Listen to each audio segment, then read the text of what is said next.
the new Samsung Galaxy Z Flip 3 might be the best foldable phone to date. And yet, I cannot for the life of me imagine buying one. After years of hype around foldable displays, the what has almost never been sufficiently paired with a compelling why. Just because tech companies can do something futuristic, that doesn't necessarily mean they should. The Z Flip 3 is the latest and greatest example of this. The Z Flip 3 is by all means a good phone. It's got a large, gorgeous display with a buttery smooth refresh rate, and it delivers solid everyday performance. It even packs a few bendy screen bonuses for things like web browsing and photography that look flashy and cool in a commercial. In reality, however, these foldable-centric features don't actually make the Z Flip 3 any more useful than the teetering on obsolescence iPhone 8 I use every day. They made flip happen. The cover display is nice.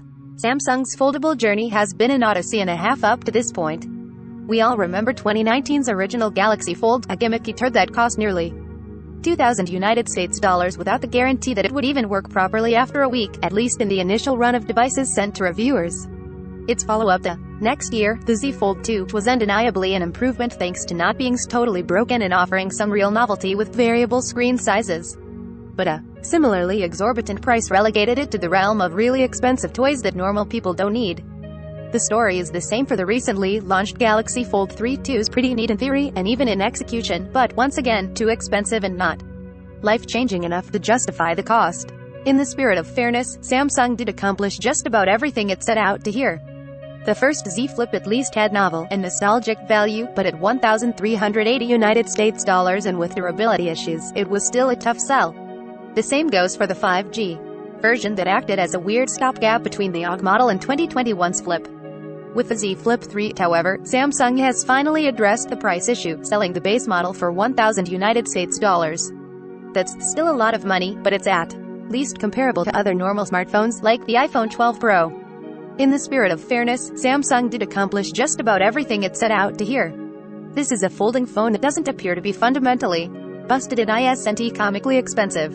The 6.7-inch AMOLED main display is sharp and vibrant, giving all of your photos, videos, and apps a chance to shine. That 120Hz refresh rate should never be discounted, either. It just makes even basic tasks like scrolling through Twitter so much smoother.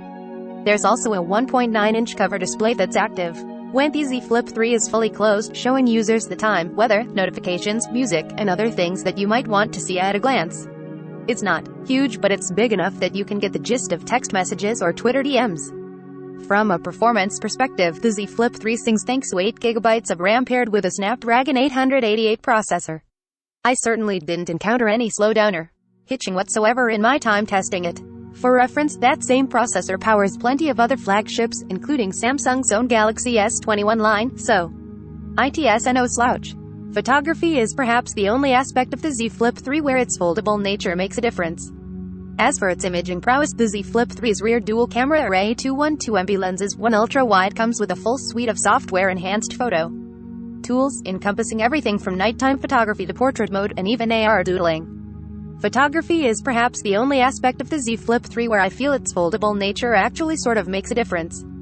Fold the phone at a 90-degree angle while in photo mode, and a preview will appear on the upper half with camera controls relegated to the bottom screen. It's a feature that could come in handy for low-angle shots. You can even show camera previews on both the main and cover displays so your homies can see how they look while they're posing for photos.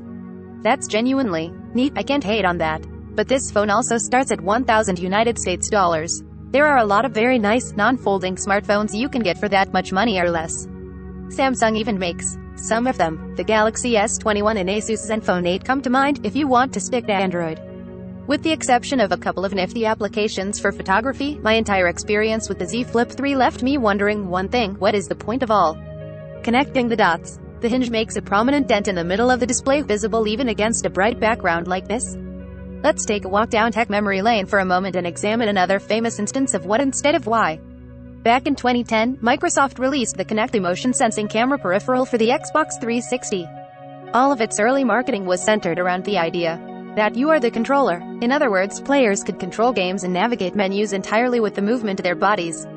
The obvious comparison at the time was the stick hand gesture interface seen in the sci-fi movie Minority Report. There were just a couple of problems with this approach. There wasn't anything wrong with the way we controlled games and navigated menus in the before Kinect times, aside from accessibility-based problems, which Xbox addressed with a better device later. And also the UI in Minority Report was just a fancy CG effect that was made to look cool rather than be an efficient, usable interface. In real life, the Kinect was tedious to use at its best and buggy bordering on unusable at its worst. Kinect was innovation for the sake of innovation. Sound familiar? A solution to a problem that didn't exist. Even with a handful of good games like Dance Central, Kinect has mostly gone down in tech history as a fart in the wind. Just a decade later, and you can't even plug one into a new Xbox. We're so bored with the annual smartphone upgrade cycle that we need to latch onto something that looks futuristic just because it's different. Maybe foldable phones won't go the way of Kinect. It's totally possible some company will figure out a practical commercial use for this technology that makes regular flat panels in portable devices a thing of the past. The overly expensive and imperfect Microsoft Surface Duo, for example, at least joined two large enough screens together that you could see how multitasking might work on a better version of that device. Even the Z Fold 3 lets you use multiple apps at once thanks to its larger display. The Z Flip 3, however, isn't even really capable of that because of the way its screen is constructed. The fact is that it's just not big enough for effective multitasking when its screen is folded. Besides, most apps aren't even built with that flexible functionality in mind right now anyway. There's certainly a sort of nostalgic novelty to the specific form factor of the Z Flip 3. In particular, its size and shape when closed remind me a great deal off the Game Boy Advance SP, one of the greatest pieces of consumer technology ever conceived. And there's even validity to the idea of a smartphone you can close. Back in the heady days of flip phones, you weren't always staring at your phone waiting for notifications to pop up like we do now. But those phones kept their displays and their keyboards separate.